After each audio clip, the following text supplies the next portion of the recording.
Greetings, everyone. My name is Emily Louie, and on behalf of Campbell & Company, I would like to welcome you to Fundraising Communications 5, our final webinar in our free communications webinar series. Thanks for joining us today. Before we begin today's presentation, I'd like to quickly go through some logistics for those of you who may be new to our webinars. First, please close any programs other than GoToWebinar that are running on your computer. Next, we recommend calling in with a telephone instead of using your computer speakers. This will improve your audio experience. Lastly, if you experience visual issues, please send a chat to Campbell & Company or contact GoToWebinar at the number on your screen. Today's webinar will last 60 minutes, and you'll earn 1 continuing education credit that is good with your participation with CFRE International. Within the next 24 hours, you will receive an email from GoToWebinar that includes information on how to download your certificate. In that same follow-up email, you'll also receive a link to download today's slides along with a link to the recording. We do welcome questions throughout the webinar, so please use the questions box in the GoToWebinar control panel that should be on the right side of your computer screen. We will also hold time at the end of the webinar for Q&A. Now I'd like to turn it over to Andy Brommel, Director of Communications Consulting, and Anna Gorin, Communications Senior Consultant. Thanks, Emily, and thanks everyone for joining us. As Emily mentioned, this is the last of our fundraising communications webinars. We're at the end of the road here. Thank you to everyone who's been in the whole series with us. There should be, I don't know, some kind of like trophy or prize that we give out, some kind of like medal. You did it. For your endurance. So I'm Andy Brommel. I'm Director of Communications Consulting here. I lead our communications team, which does fundraising communications services, case development. A lot of the work that we do is really exactly what we're talking about today, campaign case development and communications. And Anna? I'm Anna Gorin, and I work with a whole range of clients here at Campbell & Company on mostly campaign case communications, from the planning stages all the way through the public phase. So excited to share some best practices and examples with you all today. So Anna and I really, Anna and I share in managing the communications team, and a lot of what we're sharing in the webinar series, and certainly in today's session, are the kinds of things that we do with clients every day. So I feel like what we get to do here is just like share our team's tips and tricks, the things that we're doing day to day with clients. And hopefully it's useful for all of you out there. So this webinar series, we've been doing it on kind of an annual cycle, and the reason we created this is that fundraising really is all about communications. It's about communicating a message to someone to inspire them to give, and every fundraiser is part of that. Every fundraiser is in some way a communicator, but a lot of organizations still really kind of struggle with the communications piece of fundraising. There aren't that many people out there who are really fundraising communicators in their job title. It's usually kind of the fifth or sixth thing that someone is doing in a role. So there's not that many really good resources out there for this important piece of the fundraising puzzle. So that's why we created this webinar series. And over the last year, these are the sessions we've been through. Now, if you didn't go to some or all of these, that's fine. This is not like calculus where it like builds necessarily on everything else. Like, you're going to be fine. All of these are recorded. They're all on our YouTube channel. Go check the other ones out there. We'll be referring back to them in a few places, but not in a way where you're going to be lost if you haven't been with us up till now. Please do ask questions. We're going to leave time for that. There's a little question box. We're going to hopefully have about 10 minutes for that at the end. And we want to start with a quick poll to just get a sense of where you all are in the campaign cycle. Emily, okay, there we go. The poll is open. We'll give you 30 seconds while we stare awkwardly at the camera. Drink our water. Yeah.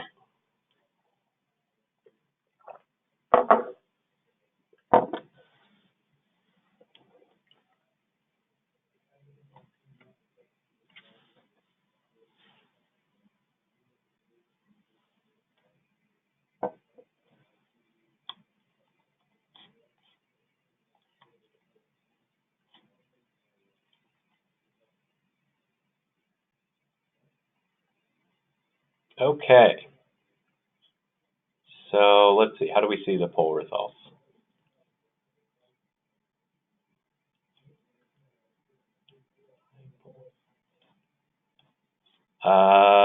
Emily, can you help us out? I actually can't see them. Oh, well, I can announce what the results are. Beautiful. All right. Yeah.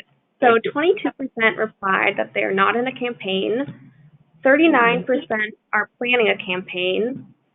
21% are in a campaign in the early quiet phase, and then 17% are in the campaign public phase. Okay. Great. How does that strike you? I feel like that's perfect. We tried to cover, all the big questions in the planning phase, up through the quiet phase, and we'll talk a little bit about some implications or things that can carry over beyond that too. So I think hopefully there'll be a little of something for everyone. Great. Yeah, that seems like a good mix to me. So a lot of the, we're going to talk about case mostly from the standpoint of if you're planning a campaign, you're at the beginning, you're thinking ahead. But the fact is you can do this. You actually should be doing this work pretty much throughout the campaign. It's pretty common for campaigns to get a few years in. You get through those major gifts, and then you realize you kind of need to re-energize the campaign or pivot, and you might refresh or think about your case. As you go from the quiet phase to the public phase, there's often another moment of rethinking the case or reinterpreting the case for a broader audience. So wherever you are in that cycle, hopefully some of this will be useful, but it's good to see so many people kind of on the early side as well. So we want to just jump in by talking about what it takes to build a compelling campaign case. And, in all the previous webinars that we've been doing in this series, we've mostly tried to talk about case development in a more general sense. So how to approach it, whether you're in a campaign or not, whether you're building your annual or your general case or a project-specific case or a campaign case. But today, since we're talking specifically about campaigns, we want to think about, from that standpoint, what makes a campaign case different than an annual or general case. And there are both advantages and challenges. On the advantage side, the vision is bigger. You're usually, you're kind of going beyond business as usual to raise money for bigger ideas, more exciting projects. So that usually sets you up to tell a more compelling story. There's often a sense of urgency, a sense of moment. Campaigns are all about creating a sense of urgency, a sense of like, this is a once in a generation opportunity. And usually the projects are pretty compelling. Campaigns, one way of looking at it is it's kind of like a way of packaging or delivering different kinds of fundraising projects, whether that's capital projects or building your programs or endowment funding priorities. Usually have this like menu of different projects that are compelling in their own right, and they're kind of special. So that gives you some nice things to work with from the standpoint of your case. At the same time, there are challenges that because you're trying to get people to go above and beyond what they're already giving, that's a heavier lift. You have to really move them to a higher level of inspiration. The volunteers that you involve, campaigns tend to be somewhat volunteer driven to varying degrees. You usually have a board level committee, board members taking the lead in solicitation. So you have to get this broader group of people who are not professional fundraisers. They have to get comfortable delivering your case. So that's a case challenge.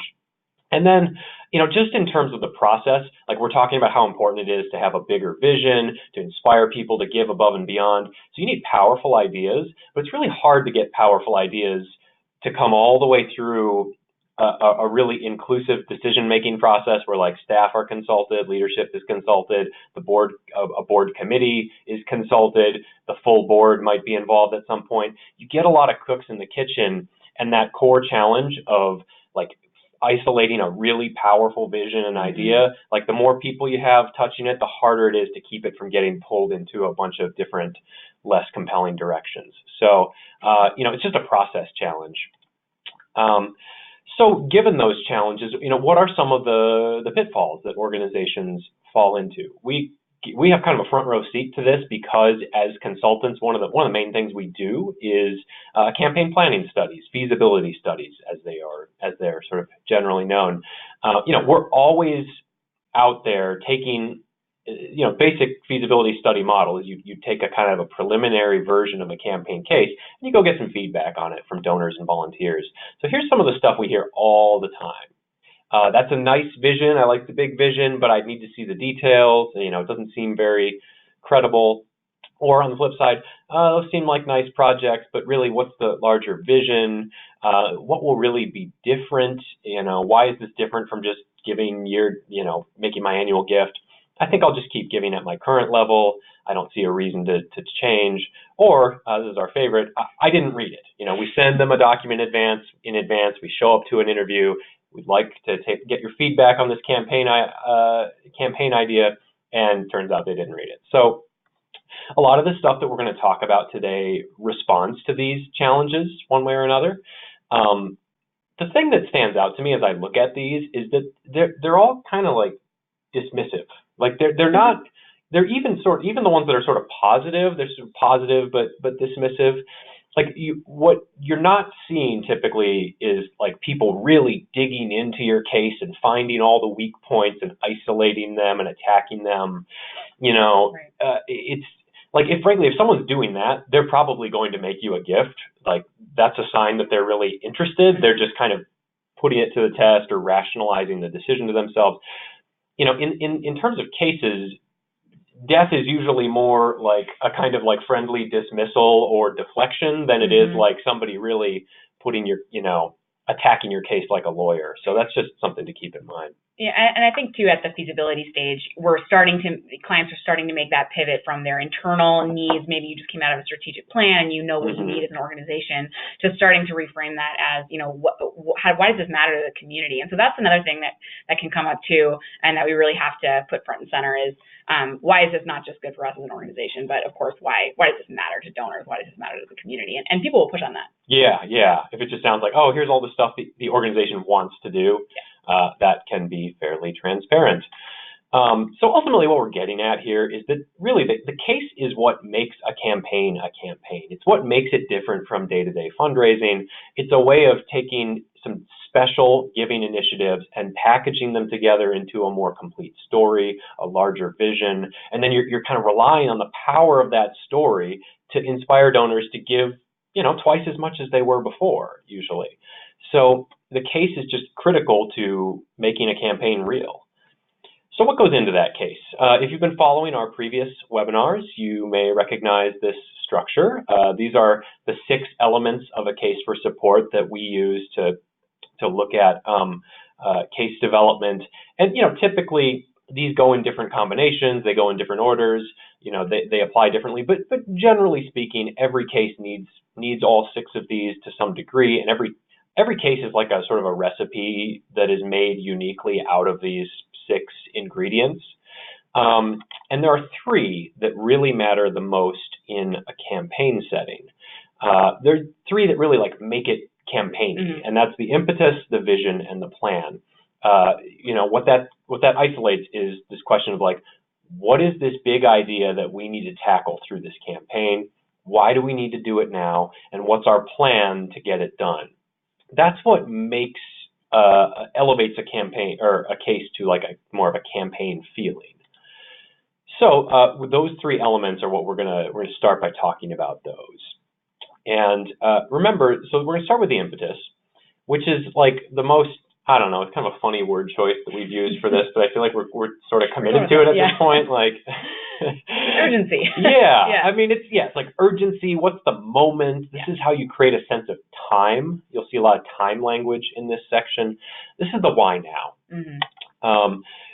This is important because a campaign in particular has to feel like a decisive moment. It has to feel like there's this moment in time where the paths and the outcomes branch out. If we do this, we go this way and it's beautiful. If we don't do it, something, you know, we've missed a great opportunity or something bad happens. Like you're trying to take the whole scheme of time and like people's investment in your cause and their general sense of what they aspire for you to do and like distill it down into this moment. And that's what the campaign is all about. So, you know, what you have to kind of think about what that moment is about. It's you know, campaigns are a moment where you have to overcome the force of inertia.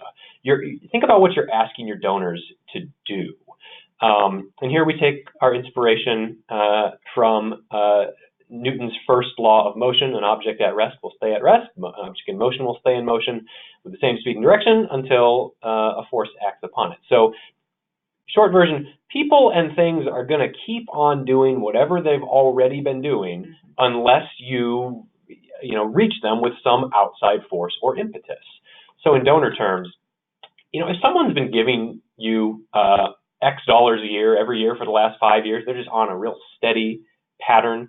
Like, what on earth would prompt them to all of a sudden double that? And that's what you're often asking people to do in a campaign. You have someone who's, giving you $5,000 a year. It's like a nice mid-level, higher-level annual donor, and you're saying to them, I would like you to keep making that gift and consider another $25,000 special campaign gift payable over 5 years. That's asking them to just take their existing level and double it for a period of 5 years. And people just don't, I don't know. I don't change my habits every day. I don't know about you. Yeah, and the moment could be a whole number of things. It could be a moment for your organization. It could be a change in the landscape. I think there's many kinds of moments that could really be that force, but it has to be there. Yeah. When I looked up this picture of Newton, I just was so impressed with his hair. It's just so much. Put it in there, yeah. It's really better than I thought it could ever have been. Well, you found a place for it. Yeah. It's kind of smoldering. All right, so this is really important, but fortunately, it's not actually all that complicated. So the impetus is one of those really important pieces of a case that's not lengthy or elaborate. It's just you just have to get it right. So there's some different ways to approach it. We're going to show you 3. You can take sort of a threat-based framing. Unless we act today, this critical ecosystem will be lost forever. You can take more of a positive, aspirational opportunity type focus. This is a once-in-a-generation chance to take our mission to a whole new level. There's a sort of more of a responsibility framing. Every generation has stepped up to protect our national parks, and now it's our turn. So there, the moment or the sense of timeliness is coming more from a sense of moral urgency or responsibility. This one would be a little trickier. But what's interesting is all of these are trying to create a sense of moment. If you look at them, they all have time language in them. Today, once in a generation chance. Now it's our turn. You see time language coming in here because you're trying to create that sense of moment. And we show them in different colors because this decision, how you frame the impetus, really sets the tone or the kind of the emotional color of your case. Does it feel, how does it feel? Yeah. And the point is not that one of these is right or wrong. The point is that it's a decision. And even for the same campaign, you can frame the impetus different ways. We're going to show you some examples of this. Let's look at the same campaign with different framings of the impetus. So this is a public media organization in a town where one of the main newspapers has shut down, the others had to cut back, so coverage of state and local politics is getting really thin. Journalism there is really kind of under duress. People are starting to lose trust in journalism, and they're trying to come forward with a campaign that says, we are trusted, we have a vision, we have a plan, let us step into that gap and be the local journalism leader that our community needs. So you can frame that as, quality local journalism has never mattered more or faced greater challenges. You can focus on the threats, or you can flip it around. Today we have the chance to tell more stories from more voices in more ways, serve our community as never before. I don't know which one of those is right. It's right based on you, based on your moment, based on your donors, and how you understand them. Another example, this is very simple. Say your campaign is just about taking an existing program and kind of scaling it up. So you can frame that as, we've only scratched the surface. The need is so much greater. You're focusing on the need, the threat, or we've proven that our mission works. We've got something that works. So let's take the opportunity to build on that success and bring it up to much larger scale. Same campaign, different feeling. Here's one where we bring in a responsibility framing. The opportunity, the sort of happy, positive version might be, if we take action today, we can make a difference for a whole generation of children. but what if the sense of urgency is coming more from like a moral sense of urgency? How we respond in this moment will reveal who we are and what our values mean in actual practice. Yeah. This has been on my mind thinking about the ways that people have tried to rally support and action around the crisis of family separation and the conditions that children are living with at the border. Like, we're seeing a ton of moral urgency, like moral framings, creating a sense of moment and urgency. And you don't see nonprofits use this kind of language in fundraising all that much. But I feel like there's really something there if you can find a way to do it. And it's maybe a little trickier to execute, but I think is really compelling because of that sense of kind of collective, that collective call, which is so helpful when you're talking to donors and you really don't want to make it an us and them thing. There really should be that collective call of we're all doing this together, you're our partners in doing this. And I think in many ways the responsibility framing lends itself to that the most. I feel like we've been learning a lot more over the last few years about just how philanthropy is, like, how much of it is about speaking to identity and values. Like, you don't actually like prove your case like a mathematician and then they are forced to give. It's more like you speak to their identity and values and call that forward. That's what's most compelling, Yeah, and like these kinds of framings, I think, just really do that much better. So, what do you think? Like, can you do more than one? This is a question that will come up because there's aspects of each that you might find compelling. Like, do you have to pick one lane and stick to it? Can you mix them? How do you approach that? I mean, I get that question a lot with clients. Sometimes we'll actually put a question like this forward at the beginning of stages of shaping a campaign, and we'll get a lot of people saying, "Well, it has to be all three, or it has to be two of the three." And I think the answer is always, yes, and it has to include. I mean, every case has to make people feel good at some point in the story, right? And that's that opportunity framing. We should have some of that collective responsibility, and you have to create some sense of moment and urgency, and that's where the thread is. But I do think that it's always advantageous to choose one to lead with because of what you said earlier. It really sets the tone and it allows you to have a cohesive tone for the whole case, and that'll help you choose what stories to profile and how you want pieces to look, and just the way you want to bring it forward, I think, is determined by which of these you lead with. Yeah, I feel like it's more about it's like you're going to probably draw some aspects of each, even if your case is really meant to feel empowering and aspirational and hopeful. You still want to at least like set the stakes, which might involve bringing in a sense of the needs and challenges and threats. I feel like the thing you can't do is just go like a third. Like, you can't just like mix them all together. Like, something's got to kind of be the front and center, the main. Yeah. And I think the threat framing too, a good question to ask is, how much do my donors need to actually learn and understand about the threat? There are some threats out there that are really widely known, and sometimes just, if someone has been, beaten over the head with a particular threat and they're really ready to look at the opportunities and make a change, maybe it's not the time to focus so much on the threat. But if you have a really unique threat that people really don't know about or understand, maybe there is a reason. It's like little understood problem. Yeah, exactly. I always wonder about this when we work with climate-related or like environmental organizations where the donor base is typically very educated and very like high information. I'm like, it's a great example. Do we need to recite all of the climate change like death stats, like just the doom and gloom stuff? And like, I don't know, it's almost like you just need to kind of point at it, but not really like recite it all. Yeah, not let it get in the way of the opportunity. Yeah.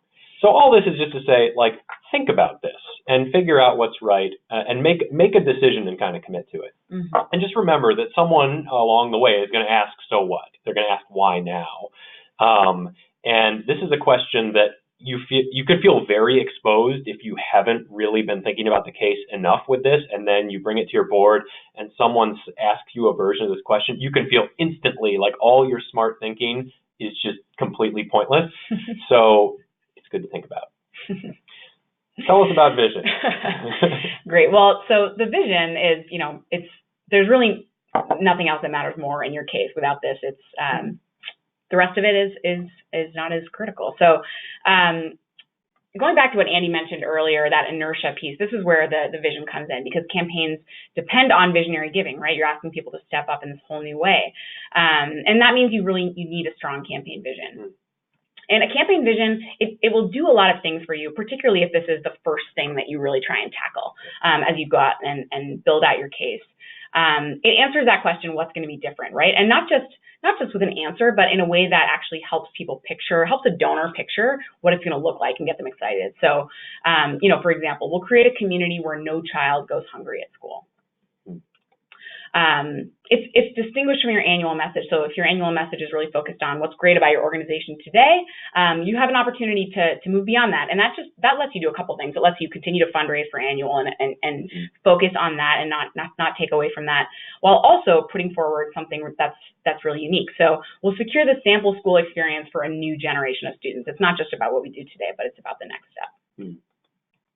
And then finally, it makes projects add up to something greater, right? And it avoids you putting forward what can seem to some people as just a laundry list of projects, right? We came out of our strategic plan and we want to do these 8 things, let's go. Yeah. That's not quite enough to get someone to step up and double their giving, right? Yeah. It really helps put that big idea forward. So for example, an art school that we worked with had that list of projects that they really wanted to accomplish. And the projects on their own really weren't that exciting to anyone beyond maybe a couple staff members, but when they were hung under a vision, which is attracting the most creative people in the world to make their careers in our city, it really did become a compelling way to do that. And the way to get there is through these projects. Yeah. So all that's important, but most organizations really do struggle with the vision, and sometimes that's the part of the process that can take the longest time. It can require the most hands-on attention. It's that cooks in the kitchen consensus building. But if you can get that right, I think it really makes the rest of the case development process go a lot better. And there are ways to do this that are authentic to your organization, right? It's not a one-size-fits-all approach. So a campaign vision can take many forms. You've got maybe when you think of a campaign vision, maybe this is the first thing you think of, right? It's something really idealistic and lofty, rooted in values and in big ideas, and that's really compelling. I think a good example of that is this really simple vision: supporting the media that fuels democracy. Like that hits on a lot of things, a lot of big ideas that are that are really kind of in the discourse right now, and I think you can imagine that that's a big idealistic and lofty goal. But to really make something like this work, you need to have those concrete specific projects, right, that bring it down to earth, that make it feel like a real accomplishable, a real thing that can happen. On the flip side of that, you might have a vision that's very concrete and pragmatic, and that is perfectly visionary in its own way. So there's no reason that a campaign has to be idealistic and lofty. And that might be, if you're an organization that does something like, helping provide access to home ownership, and you want to double your impact in that area. That's very concrete and pragmatic, and it makes a huge impact, especially when you're working in a place where there are systemic structures in place that make that really hard. So an example of that is we'll give 1,000 more residents per year a place to call home, right? That's really compelling. Your organization might be undergoing a campaign because there is some fundamental shift at play, and that's important to include in your vision if that's the case. So it could be a shift in the landscape, a shift in your leadership, anything like that. And that it might look like something like this: we're going from training people to get a job to training them to build a career. It could be a real shift in your mission even, and a campaign could be sort of what takes it there.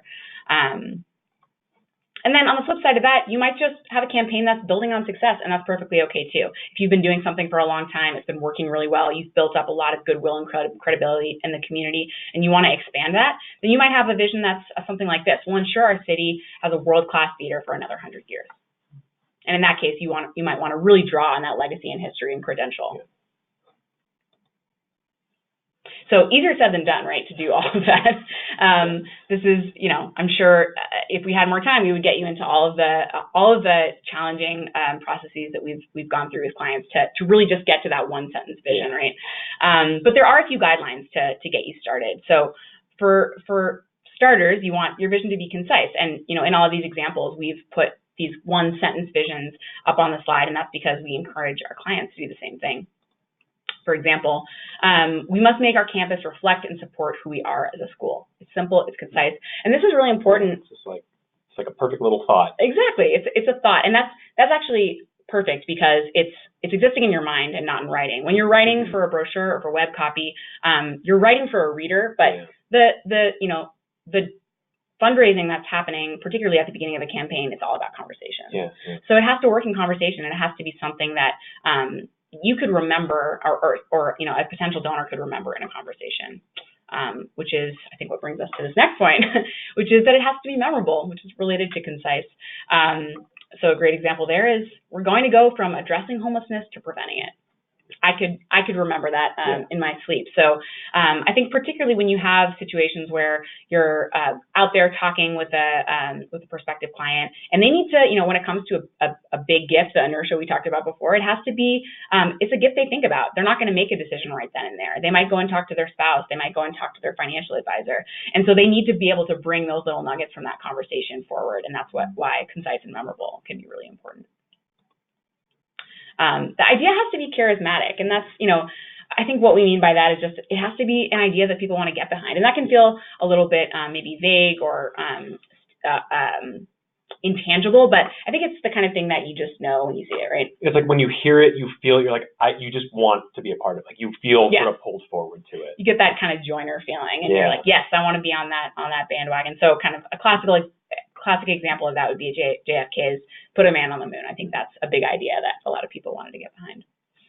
And then finally, it has to be credible. So all of the above, we've talked a lot about, these big visionary ideas, but if people don't feel like it can actually happen, you'll lose your credibility right then and there. So we like to say it should be on the credible side of ambitious. Yeah, like right up to the line. Like to go right up to like the biggest thing you can say before it starts to sound preposterous. Pie in the sky, yeah. So we're going to double the number of children we serve in 5 years. That feels pretty big, but it's specific, it's concrete, and if you're a credible organization, that seems doable. So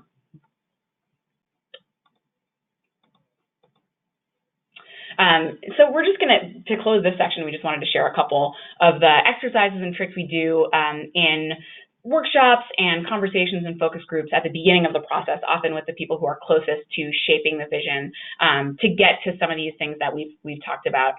So we have these sentence starters here. This campaign is all about we must X and it's time to X. These are just really simple, fill in the blank sentences that is nice to do at the end of a conversation, maybe at the end of a board meeting, if you're having some important planning meeting for a campaign. It's just a really nice way to distill, like, what are the most consistent words that are coming up in each of these questions. And when we do try to boil it down to that one sentence version, maybe some of those words should, make it in there. The thing that always happens when we do this is you give people like 5 minutes to work on this, and then you go around the room and say, okay, who wants to share? And everyone is kind of like, oh, that was really hard. Yeah. Which they start to feel how important and challenging this is. Yeah. But usually, there's usually some good stuff too. Yeah, definitely. And it's a good opportunity to kind of uncover early in the process, if we all have different ideas about this, this is a good time to flag that and to start thinking about how we bring it together. And then, of course, we have our eye exam questions, which we love to do. And this is an exercise that can be really helpful when you've just been kind of in the weeds, really close to something like a campaign vision. Maybe you've already been through a strategic planning process, and that's been really hard and consensus-driven and all those great nonprofit things.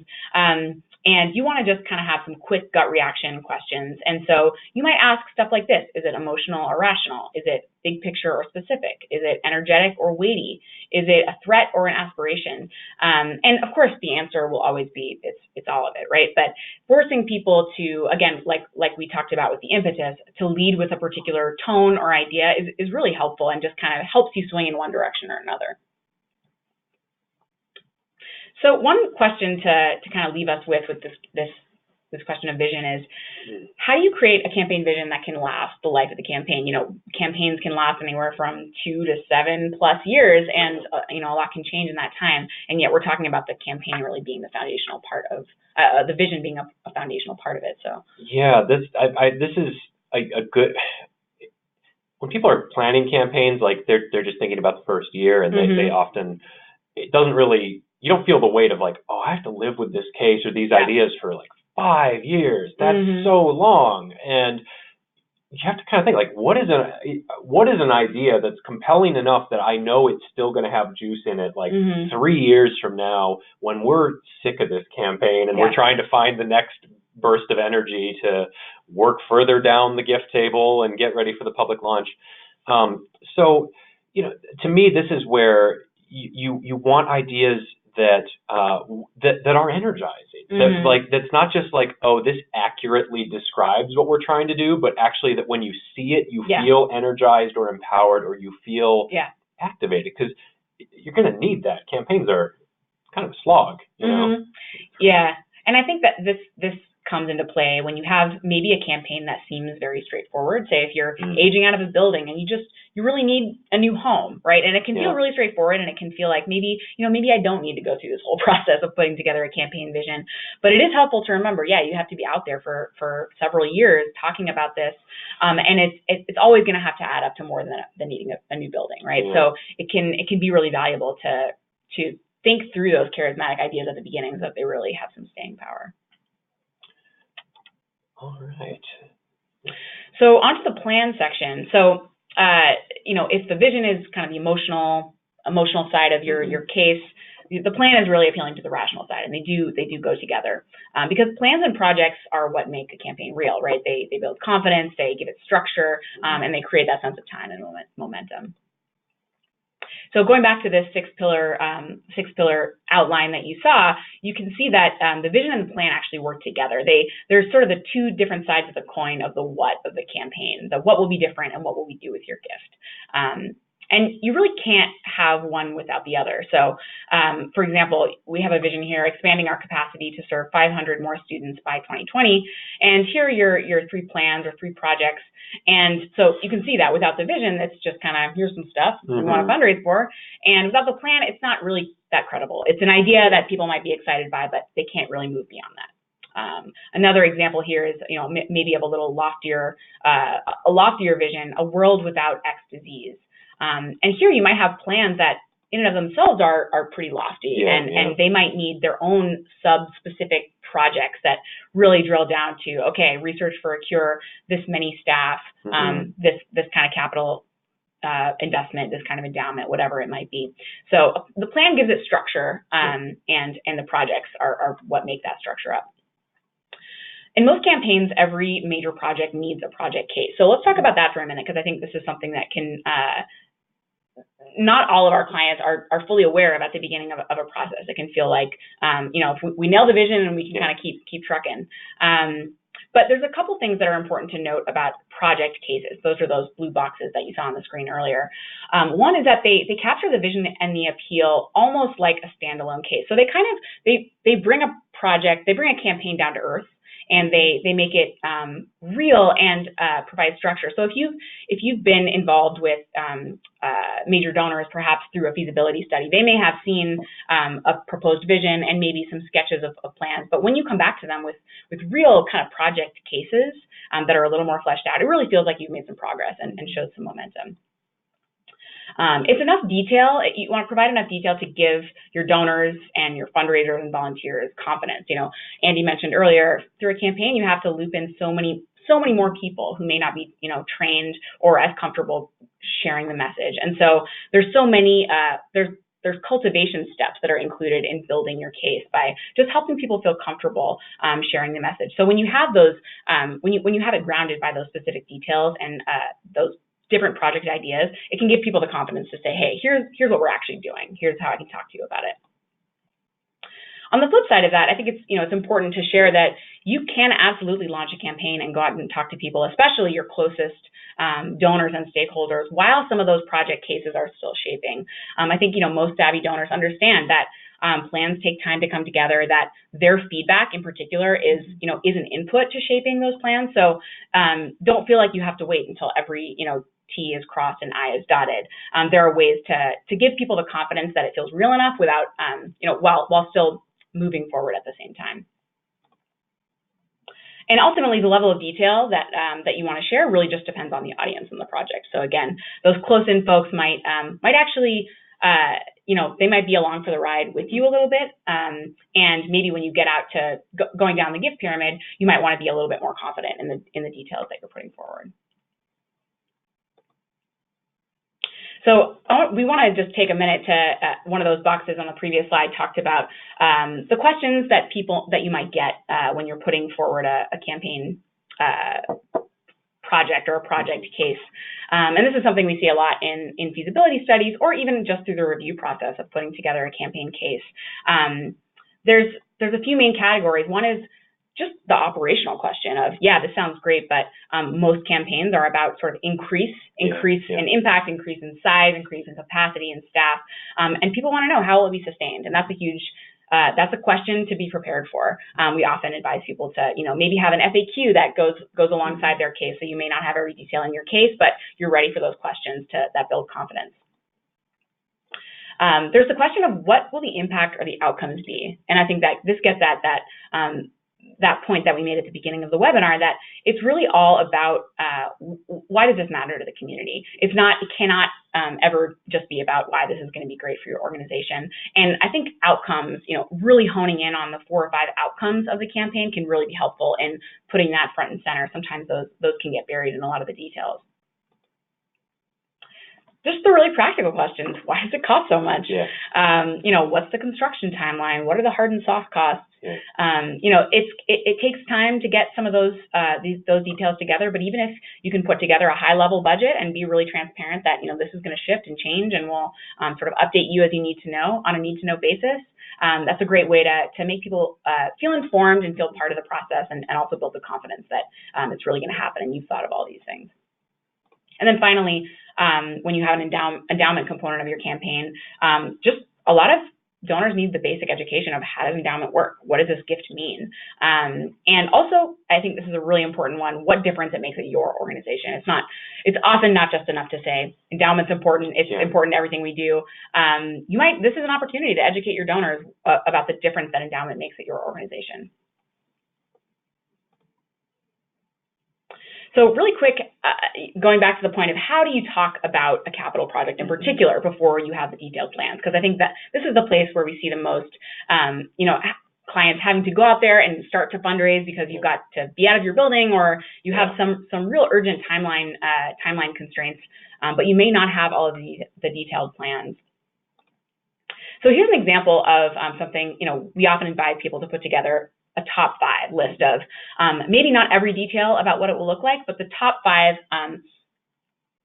major points about what this is going to do and why it's important. So here's an example from a theater we worked with where their top 5 was, our new theater will ensure that our community has a great theater for decades to come. It will enable us to double our educational programs. It will take our stagecraft to a whole new level. It will give audiences a much more comfortable experience, and it will offer a better working environment for our artists. So they didn't go into the details of the specific office spaces and the specific theater spaces and the square footage and all of that. But I think this gives a really nice kind of encapsulation of, okay, this is going to do a lot for our organization, and this feels specific and real and something that's exciting and I can buy into. I remember this campaign. It was, they didn't have architectural plans yet. They just knew that they needed a new space because the old one was falling apart. And it was, so the message to donors was, you're in on the early side of this. You're one of our key partners and leaders in this, and we're still working on the plans. But we know that whatever the square footage, whatever the blueprints end up looking like, this is what this new building is going to do. This is the vision. Yeah, and I think this is great too, because it's what this vision is not is. Our current building's falling apart, right? Which is perhaps how they may have entered the conversation, which is, oh, wow, we really need to have a new building. But going through this exercise was really helpful to put forward a really exciting vision that people can be excited about. So a question to land on for this section is your campaign more vision-driven or plan-driven? I think this is a good question to ask for those of you that are in the planning stages.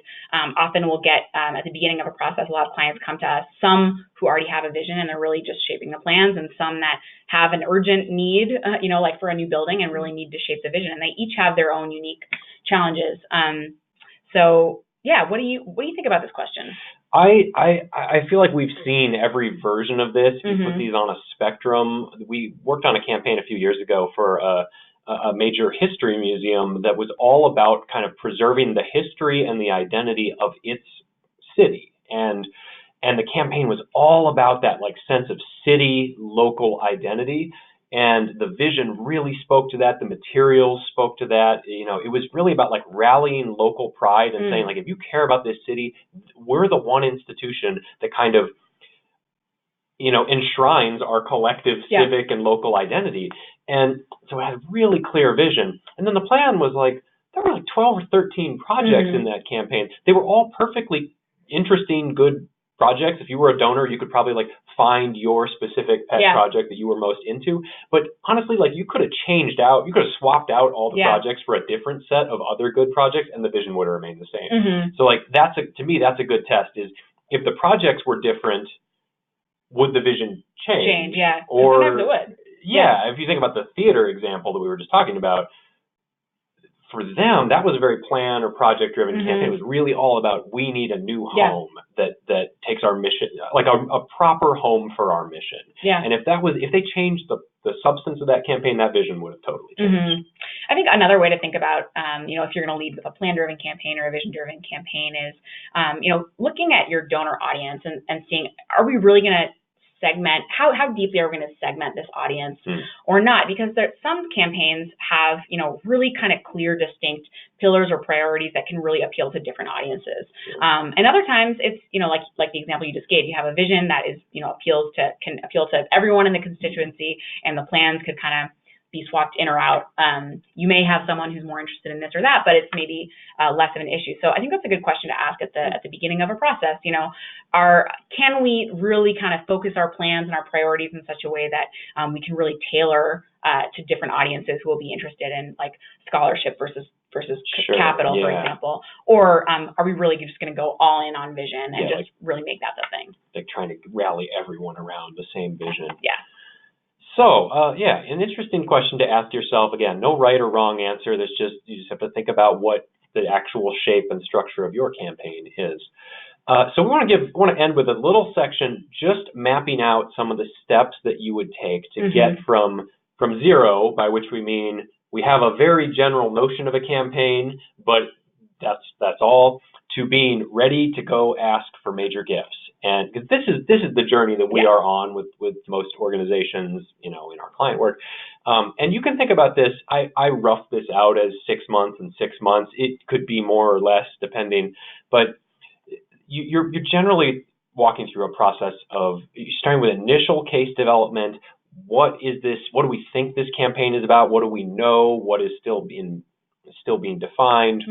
How clear can we get about the vision in our first conversations? And then putting together some initial case document or almost preview of the campaign. And then you go out and do some kind of testing, whether that's a full formal feasibility study like we do all the time, or some more informal series of conversations, board engagement, survey, focus groups. There's all these different methodologies you can use there, pretty much no matter who you are. But that first contact with donor reality is really important, and you learn a lot. So you learn something, you refine your case, you figure out, okay, is there a campaign here or not? And then you take it to your board and try to hopefully get the green light. Yes, let's go forward with the campaign. So there's this whole first half of just kind of getting the campaign to a place where your board, the case is developed enough that your board can greenlight it.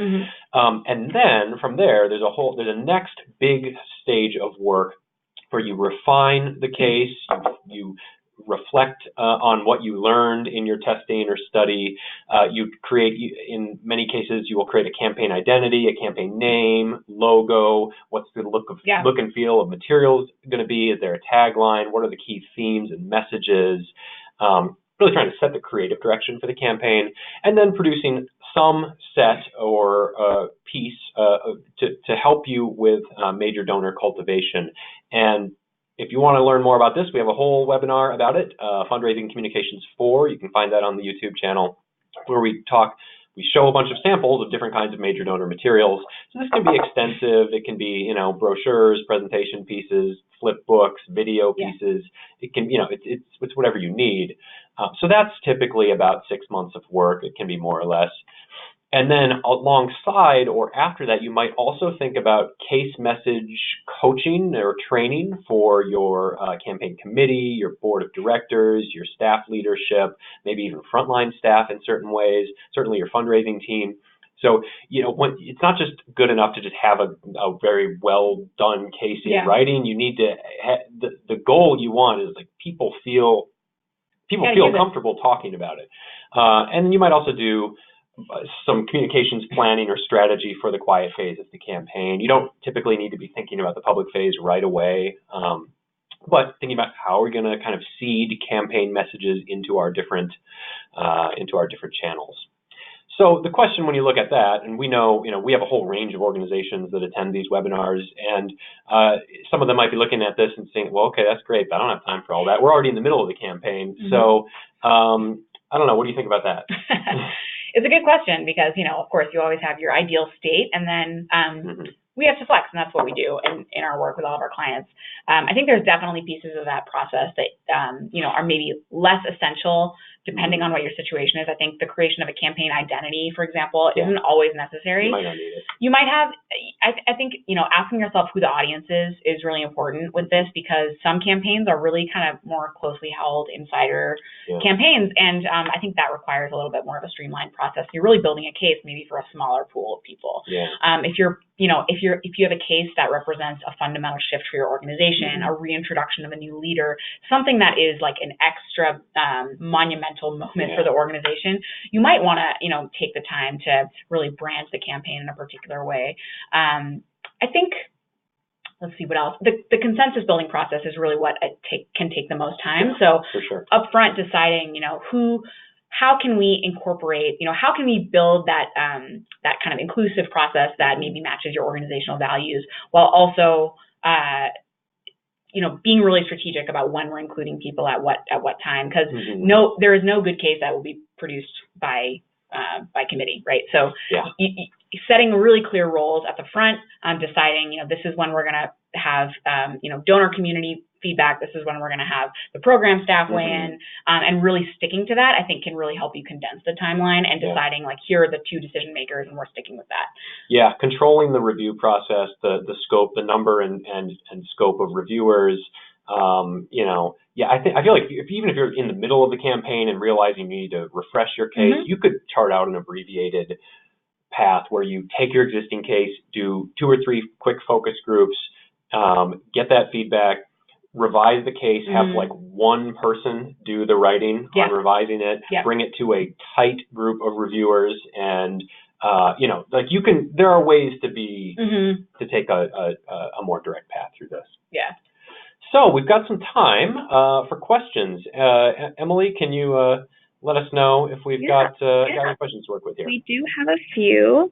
Our first question is, if you are in the front lines of pitching the case for a campaign and a strategic plan has not really been laid out yet, what do you recommend doing? The case needs to be pitched, but what if you don't feel prepared to answer donors' detailed questions? That's a good question.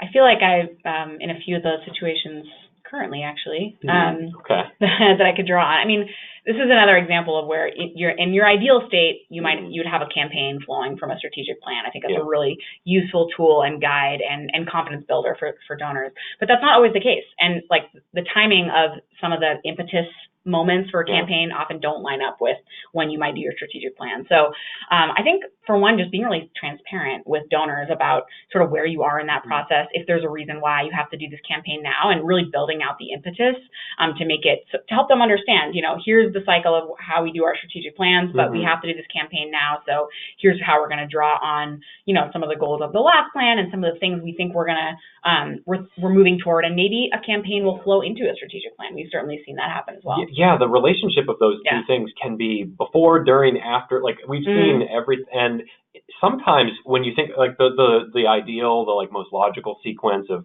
doing a strategic plan, then translating that in your case, doing a campaign, like that's great, but sometimes that sets organizations up to like not think hard enough about how to translate the strategic plan, which is written from the staff to the staff, how to translate that to an outside audience. So there are some pitfalls of just when you have a really good strategic plan and you're just like, here's our case, and donors like, no, that doesn't speak to me at all. So you get to start from square one a little bit, like just in terms of creativity. Yeah. Good question. Thank you. Our next question is, what do you do if a case fails? Oh, that's interesting. At what stage? Well, I don't know. Like, haven't we all been hearing for like the last 5 years that failure's great and we love to failure. Failure's how you learn. which is true. It's not fun, but I mean, I wonder what do you think it even means for a case to fail? Well, I mean, that's why the first question that came to my mind is when, right? Because I think where the good failure can get built in is at the very beginning of the process, right? Yeah. I think that's in our process, we build in a few different levels of review up front when we're developing early messaging, initial concepts and we develop and doing that accomplishes a couple things. One, it helps us develop close, more trusted relationships with clients where we do have a rapport where someone could say, hey, that really doesn't work for me, or that really doesn't land. And I think that relational aspect of the work is really, really important to have that kind of close-in partnership, whether it's a consultant or it's your board member, it could be anyone. As long as you have a close-in person where you can test out these ideas and fail in a safe environment, that's super important. Where it feels, scary, right, is down. I think if you don't do those steps is when you put yourself at a little more risk to bring something out to donors that really, really just doesn't land. You have to walk it back in some big public way. But I really haven't. I can't say I've experienced that because all the clients we work with have gone through some kind of testing phase, and that's really the due diligence. This is making me think about somehow the way I'm interpreting it is like, what's the feedback I most dread? And I actually don't mind when people are like, no, this is wrong. I don't like this. Like, this is here. Let me give you the 5 reasons why it's wrong. Because then they're leaning in. They're giving you a ton of information to work. Like they're filling in your picture of the donor audience so much. And you're like, okay, well that stings maybe or not. I mean, but I can work with that. I now know where the target is, or I now know where my donors are. The feedback that, for me, a failure is when we get nothing, or like when we're going through a feedback process, and sometimes I'm like, this feels too easy.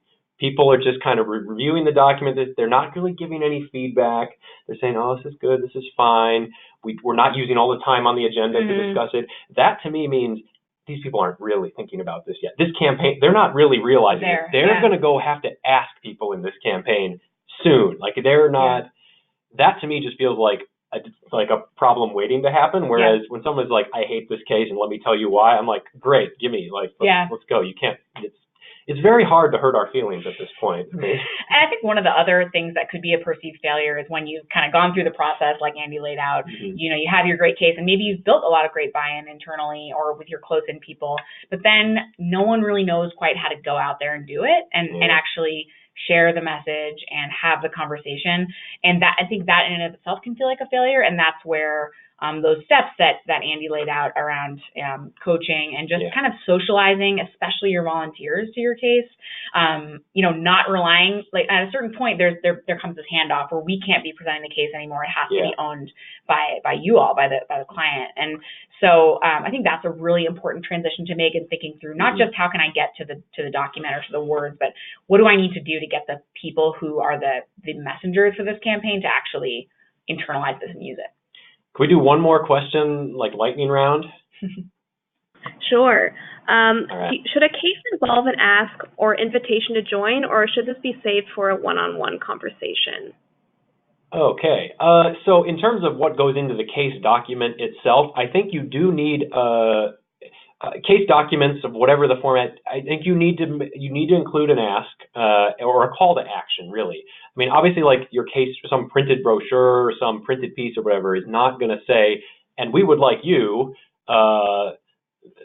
so-and-so to give X dollars. Like, I mean, it's a general call to action, but you want to, this is covered in our first Fundraising Communications 1 webinar, thinking about how you frame the appeal. Is it leave a legacy, be a leader, be part of something, live your values. I think it's useful to try to commit to some way of framing the call to action and figure out what you're really asking the donor to do. But then you still have to make the ask out loud in person, out of your actual mouth, and just deal with the uncomfortable reality of that. I like to think of the appeal in the case as just creating a role for donors, making that super crisp and clear, and then the ask comes from you. It's like the case should be telling you as a donor, if I do this, what kind of person am I? Like, what's the story I get to tell myself? I love that you said, like, it's giving them a role. Like, what is the role that they get to step into and be like, that's what they get when they give. Like, they give you money and they get a certain idea of themselves and their world and their values. So yeah, paint that picture in the case. Cool. I like that question. All right. So here we are. We're at the end. All 5 webinars. Go check out the recordings if you haven't seen them. And thank you all so much. Our emails are up here. Please don't hesitate to be in touch. And Thank you. We'll see you next year, I guess. Bye.